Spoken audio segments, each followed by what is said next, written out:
From behind the camera to the front lines of history, we document the truly extraordinary. Prepare to immerse yourself in the definitive moments and visual records that permanently altered our global landscape. Officer, we're just having dinner. Can you tell me why you need to see our identification? I'm not going to ask again. License and registration now. Both of you. Can you please tell us what this is about? We have our son here and you're scaring him. How do I know that credit card is yours? How do I know you didn't steal it? Because it has my name on it. Officer Glenn Pritchard had been working the night shift in Naperville's predominantly white Northwest Side for 6 years, and he knew trouble when he saw it. Black faces in places they didn't belong, especially at Mitchell's Family Diner on Ogden Avenue, where the regulars were all people he recognized. On the evening of September 14, 2024, when waitress Diane Hartwell called 911 to report suspicious people with a child acting nervous, Pritchard responded with the certainty of a man who trusted his instincts, ready to investigate what he assumed was either stolen credit cards, outstanding warrants, or worse. He walked into that diner already convinced the black couple in booth 7 with their 4-year-old son were criminals who needed to be removed. What he didn't know was that the man he was about to handcuff in front of a screaming preschooler was the chief operations officer of the third largest employer in DuPage County, and that his career-ending mistake was being recorded from 6 different angles. Before we go further, what city or country are you watching from? Drop it in the comments. We love seeing where you're tuning in from. If you believe that families should be able to eat dinner in peace regardless of their skin color, then hit the like and subscribe button here on JPTV. Mitchell's Family Diner sat at 1840 West Ogden Avenue in Naperville, Illinois, a corner building with big windows that looked out onto a parking lot shared with a dry cleaner and an insurance office. The diner had been there since 1982, serving breakfast all day and comfort food that hadn't changed in 40 years because the customers liked it that way. The booths were red vinyl, the floors were checkered black and white tile, and the walls were covered with framed photos of Little League teams and high school graduations from families who'd been coming there for decades. On a Saturday evening in September, the place was about half full with the usual crowd, retired couples, families with teenagers, a few solo diners reading newspapers over coffee. Booth 7, tucked in the back corner near the restrooms, held a family that didn't match the usual demographic. Kendrick Ashford sat on the inside of the booth, a man in his late 30s wearing a charcoal gray sweater and dark jeans, his wire-rimmed glasses reflecting the overhead lights as he smiled at his wife across the table. Simone Ashford sat across from him in a burgundy dress she'd bought specifically for tonight, her natural hair styled in twists that had taken her an hour to perfect that afternoon. Between them, bouncing slightly in his booster seat, was their 4-year-old son, Jonah, wearing a button-up shirt with tiny dinosaurs on it and already managing to get ketchup on his collar, despite his parents' best efforts. "Jonah, buddy, you need to actually eat the chicken nuggets, not just play with them," Kendrick said, reaching over to guide his son's hand toward his mouth instead of using the nugget as a tiny airplane. "But they're flying to the moon," Jonah explained seriously, making whooshing sounds. Simone laughed and took a photo with her phone. "Your mom is going to ask how dinner went, and I need proof we actually fed him." They dropped their older 2 kids, 7-year-old Maya and 9-year-old Tyler, at Simone's mother's house in Aurora for a sleepover. But Jonah was too young to stay overnight away from his parents without having a meltdown at bedtime. So their anniversary dinner, their one night out to celebrate 10 years of marriage, included a preschooler and chicken nuggets. It wasn't the romantic evening they'd imagined when they made the reservation 3 weeks ago, but it was theirs, and they were making it work. Kendrick worked as Chief Operations Officer for Nexford Technologies, a software development company headquartered in Lisle that employed over 3,000 people across the Chicago suburbs. He'd started there 8 years ago as a project manager and worked his way up through talent and persistence, surviving 3 rounds of layoffs and 2 corporate restructurings. His salary put them solidly in the upper middle class, enough to afford their 4-bedroom house in Naperville's College District and private swim lessons for the kids and anniversary dinners at nicer restaurants than this. But Mitchell's had been where he'd proposed to Simone 10 years ago in this exact booth, so they came back every year. Simone was a registered nurse in the pediatric ICU at Edward Hospital, working 3 12-hour shifts a week caring for the sickest children in DuPage County. She'd been there for 6 years, had received 2 commendations for exceptional patient care, and had a reputation among the doctors for being someone who caught problems before they became emergencies. Between Kendrick's corporate job and her nursing career, they were exactly the kind of successful, stable, community-invested family that Naperville marketed itself on. But Diane Hartwell didn't see any of that when she refilled their water glasses for the 3rd time. Diane had been waitressing at Mitchell's for 19 years, long enough to know every regular customer by name and order. She was 56 years old, had grown up in Naperville back when it was still a small town instead of a wealthy suburb, and had watched the demographics shift over the decades with the kind of resentment that she expressed in small ways. Slower service for certain customers, forgotten drink refills, that particular tight smile that said, "You're not welcome here." She'd called the police 4 times in the past 2 years on customers she deemed suspicious, all of them people of color, and each time the police had found nothing wrong because there was nothing wrong, just Diane's bias masquerading as concern. Tonight she'd been watching booth 7 since they arrived at 7:15. She'd noticed immediately that they were black, that they didn't look familiar, that they were taking their time with their meal in a way that struck her as odd. She watched Kendrick check his phone repeatedly. He was actually texting updates to Simone's mother about Jonah and looking at photos of their older kids, and decided he was nervous about something. She watched Jonah slide out of the booth and run to the bathroom by himself, a completely normal thing for a 4-year-old to do, and decided the child was unsupervised and possibly in danger. She noticed Simone's leather purse on the seat beside her, noticed Kendrick's nice watch, noticed that they'd paid with a credit card, and her brain assembled these observations into a narrative where none of it could possibly be legitimately theirs. At 8:35, when Kendrick and Simone ordered dessert to share, a slice of apple pie with ice cream that Jonah would inevitably eat most of, Diane made her decision. She walked to the back office and pulled out her cell phone, not wanting to use the diner's landline where her manager might overhear. "Naperville Police non-emergency line? What's your location?" "I'm at Mitchell's Family Diner on Ogden Avenue," Diane said, keeping her voice low. "We have some people here who are acting really suspicious. A black couple with a small child. They've been here for over an hour, and something just feels off about them. Can you describe what they're doing that's suspicious?" "The man keeps looking at his phone and looking around like he's nervous. The child was running around unsupervised. They're just, I don't know. They don't look like they belong here. I think they might be using a stolen credit card or something, and I'm worried about the child, like maybe he's not safe with them." The dispatcher took down the information and said an officer would check it out. Diane hung up feeling justified, feeling like she'd done her civic duty, feeling like she'd protected her diner and her community from people who didn't belong. In booth 7, completely unaware of what was coming, Kendrick wiped apple pie filling off Jonah's chin, while Simone laughed at how their son had somehow gotten ice cream in his hair. Their plates were nearly empty, their coffee was getting cold, and they were lingering in that comfortable way that couples do when they have rare time alone together, even if alone meant with a hyperactive preschooler between them. "Can we go see Grandma now?" Jonah asked, bouncing in his seat. "Soon, buddy," Kendrick said.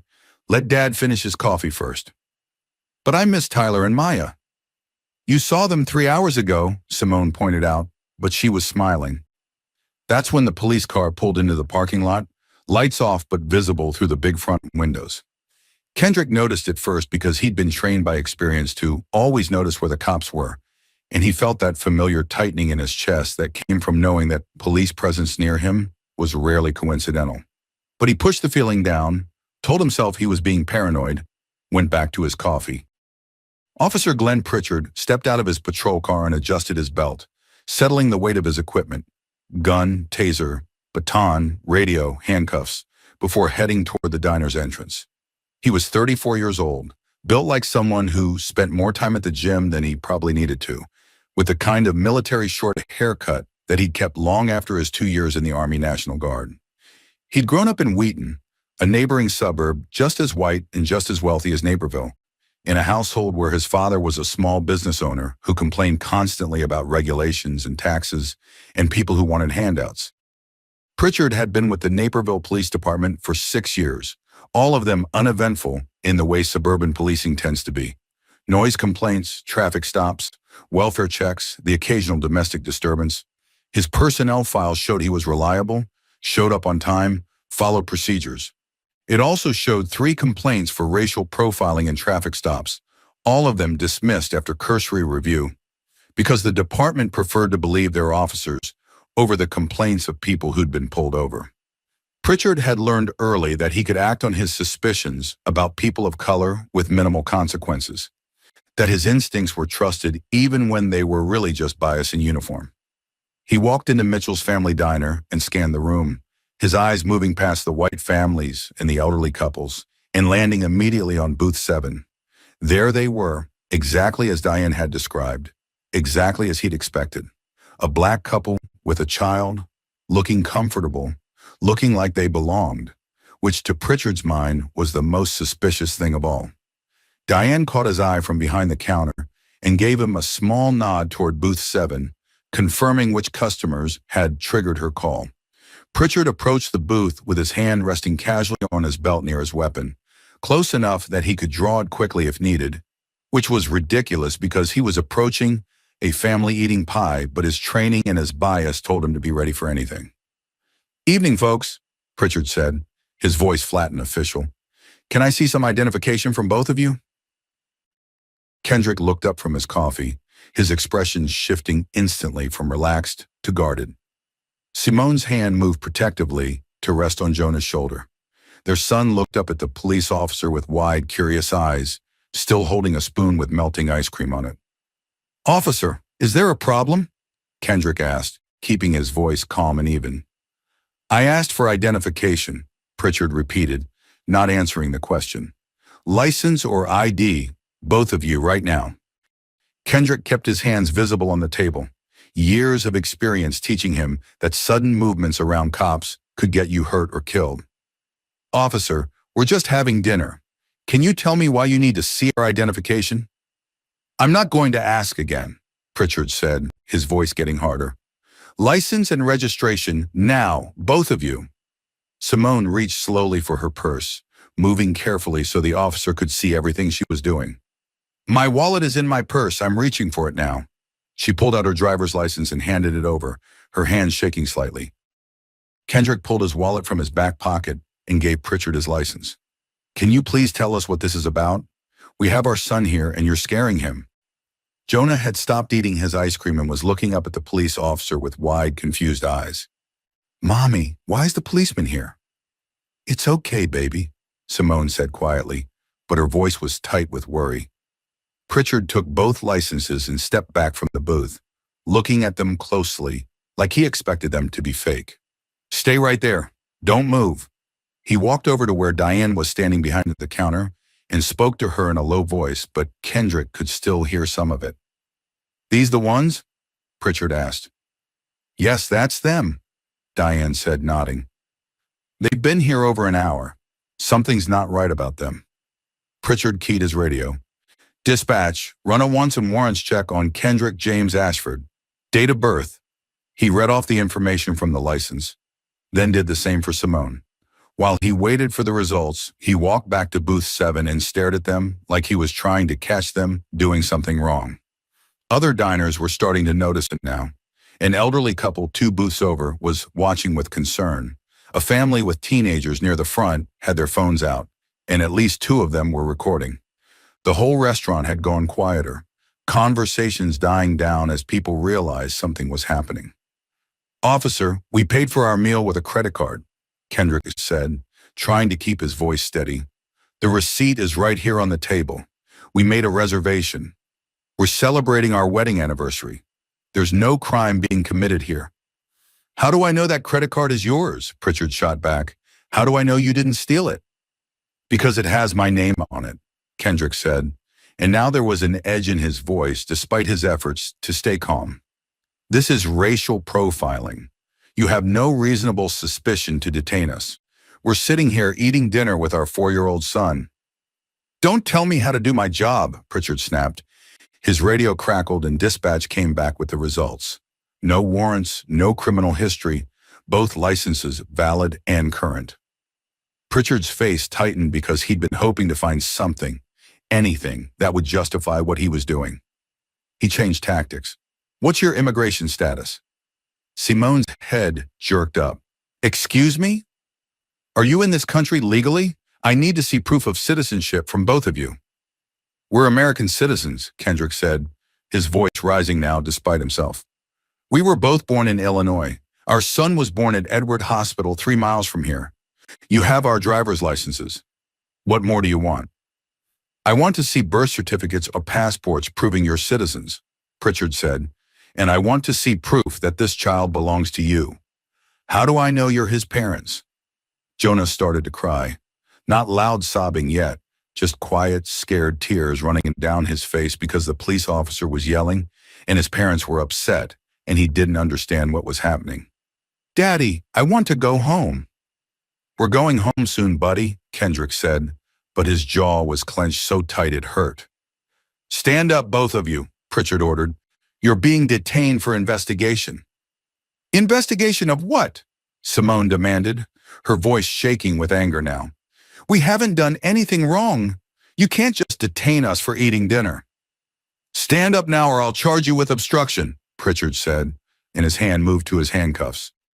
Kendrick looked at his wife, saw the fear and rage in her eyes, looked at his son crying in the booster seat, and made the calculation that every black parent eventually has to make: fight back legally and risk escalation, or comply and hope it ends without anyone getting hurt.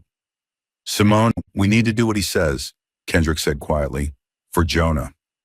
They stood up slowly, Simone pulling Jonah out of his booster seat and holding him on her hip. The 4-year-old wrapped his arms around his mother's neck and buried his face in her shoulder, his small body shaking with confused tears. Pritchard pulled out his handcuffs. "Put the child down. Both of you turn around and put your hands behind your back." "You're not handcuffing us in front of our son," Kendrick said, his voice breaking. "Please, he's 4 years old. Don't do this in front of him." "Put the child down and turn around," Pritchard repeated, louder now. Simone was crying now too, tears streaming down her face as she tried to pry Jonah's arms from around her neck. "Baby, you need to let go of mommy for a second. It's going to be okay." But Jonah wouldn't let go. He held on tighter, screaming now.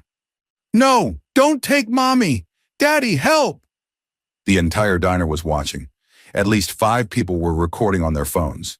An older woman near the front stood up and called out, "Officer, they're just a family having dinner. Leave them alone." Pritchard ignored her. He grabbed Kendrick's arm and forced it behind his back, snapping the handcuff on so tight it bit into his wrist. Kendrick didn't resist, didn't fight back, just let it happen while his son screamed for him 6 feet away. "Daddy! Daddy!" Jonah was hysterical now, reaching for his father while Simone tried to hold him and turn around so Pritchard could handcuff her too. The second handcuff went on Kendrick, then Pritchard moved to Simone. She had to put Jonah down to comply, and the moment she did, the little boy ran to his father and wrapped his arms around his legs, crying so hard he could barely breathe. "Get the child away from the suspect," Pritchard ordered. "He's not a suspect. He's my husband," Simone said through her tears as the cold metal closed around her wrists. A woman from another booth came over and gently picked up Jonah, who fought against her and screamed for his parents. The sound of a 4-year-old having a complete breakdown in the middle of a family restaurant while his parents stood handcuffed was something nobody in that diner would ever forget. The manager of Mitchell's family diner came rushing out from the kitchen when he heard the screaming, and what he saw made him go pale. "Officer Pritchard, what's going on? Those are the Ashfords. They've been coming here for years." Pritchard turned to face the manager, irritation clear on his face. "You know them?" "Of course I know them. Kendrick proposed to his wife in that booth 10 years ago. They come here every year for their anniversary. They live in the college district." "What are you doing?" But Pritchard had already committed, and backing down now would mean admitting he'd made a mistake based on nothing but their skin color. "I received a call about suspicious activity. I'm investigating." "Suspicious activity?" The manager looked at Diane, who was still standing behind the counter, looking satisfied with herself. "Who called this in?" Diane's confidence faltered slightly under his stare, but she doubled down. They were acting strange. I was concerned about the child. That child has been coming here since he was a baby, the manager said, his voice rising. His name is Jonah. His favorite food is chicken nuggets shaped like dinosaurs. What the hell is wrong with you?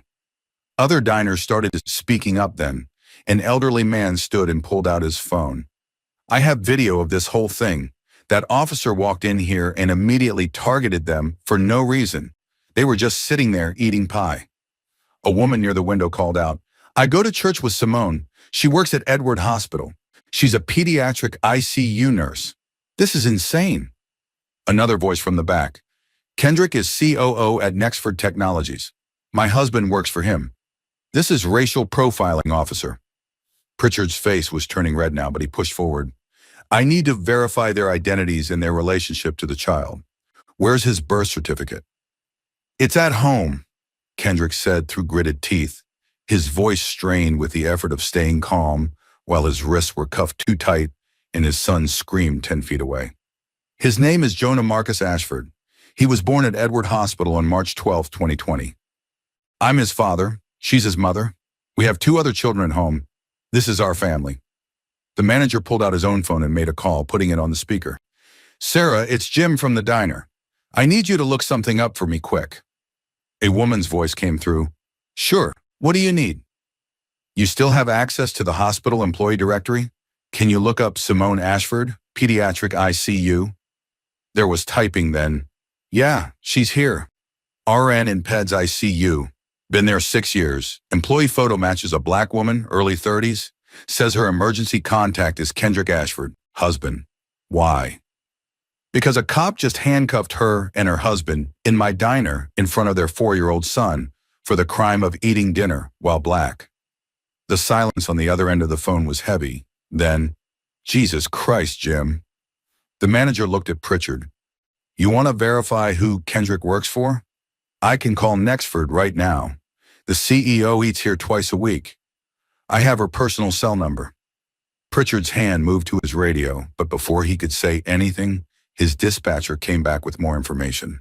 Unit 12, additional information on your welfare check. Kendrick Ashford is listed as Chief Operations Officer at Nexford Technologies in our business database. His address matches the license, residence in Naperville College District, property taxes current, no flags in the system. Simone Ashford is a registered nurse, license active and current, no disciplinary actions. They have 3 children registered at Naperville District, 203 schools. The dispatcher paused, then added in a tone that suggested she knew exactly what was happening.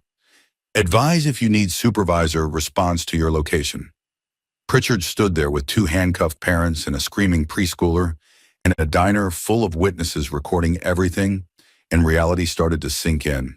He hadn't stopped a crime. He hadn't protected a child. He'd terrorized a respected family on their anniversary because a racist waitress had called in her bias and he'd acted on his own. Kendrick's voice was quiet but hard as steel. Take these handcuffs off. Now. You've traumatized my son. You've humiliated my wife. You've violated our civil rights in front of 50 witnesses with cameras. Take the handcuffs off. Give us back our licenses and walk away before this gets worse for you.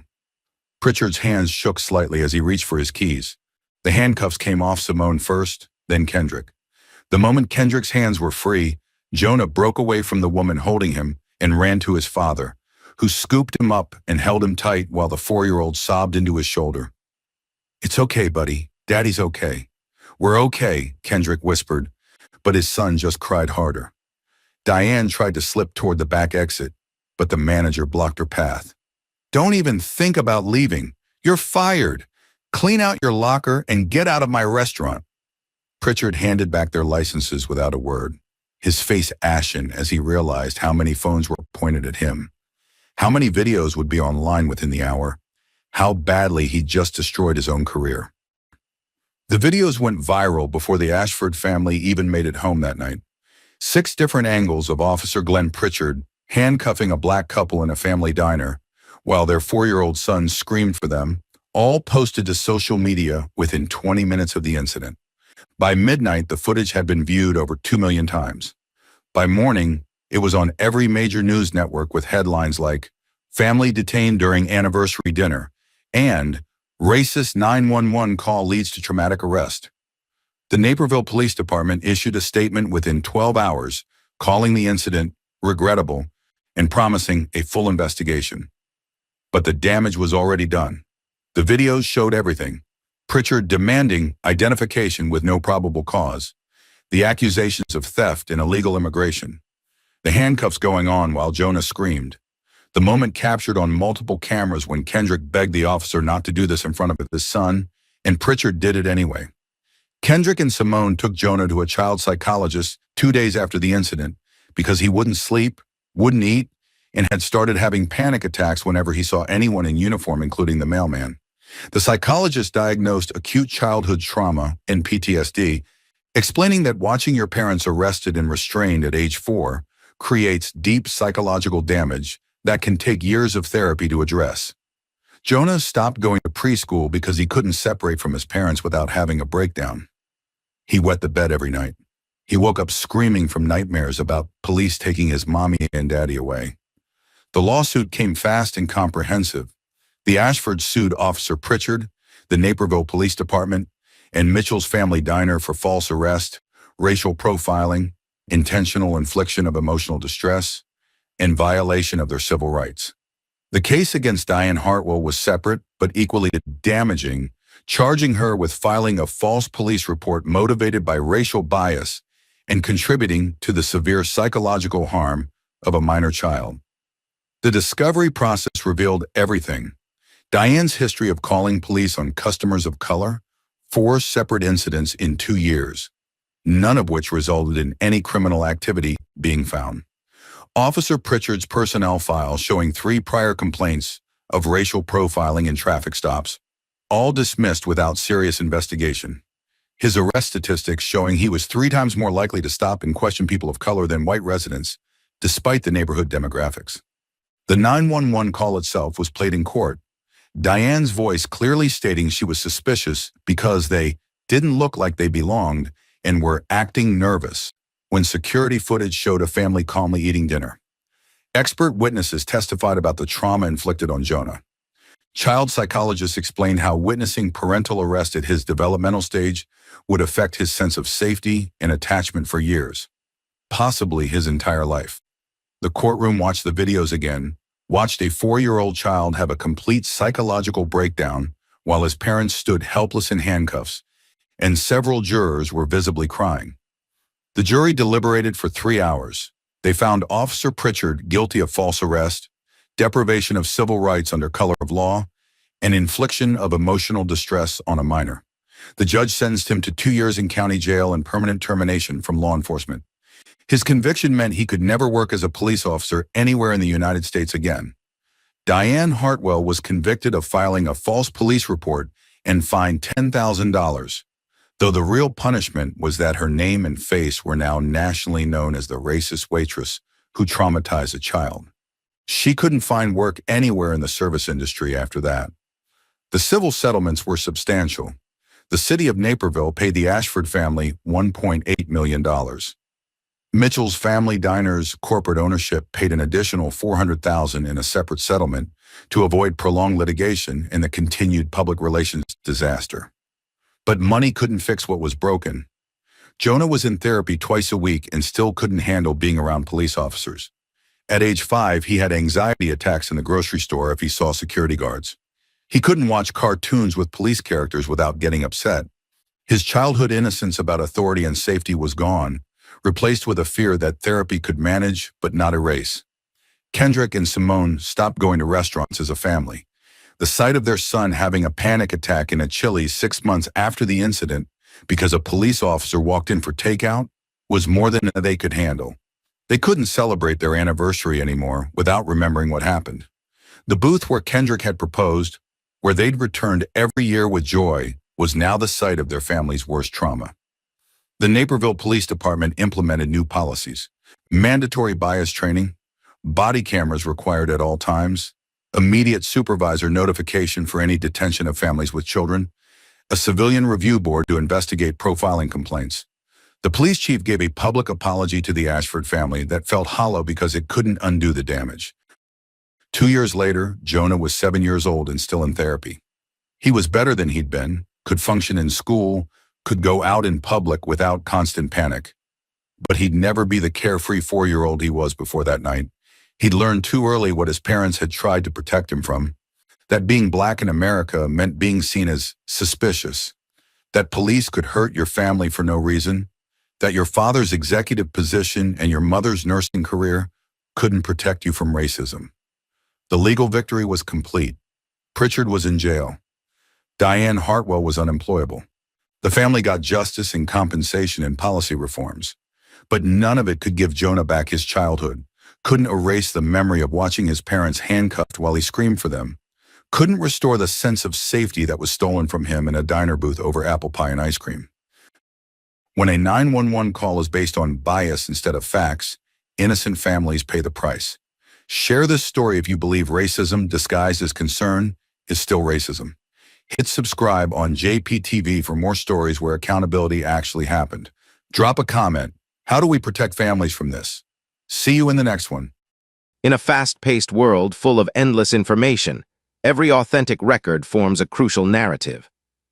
Our primary mission is to dissect these narratives to reveal the undeniable truth. Thank you for trusting us and actively joining this analytical journey.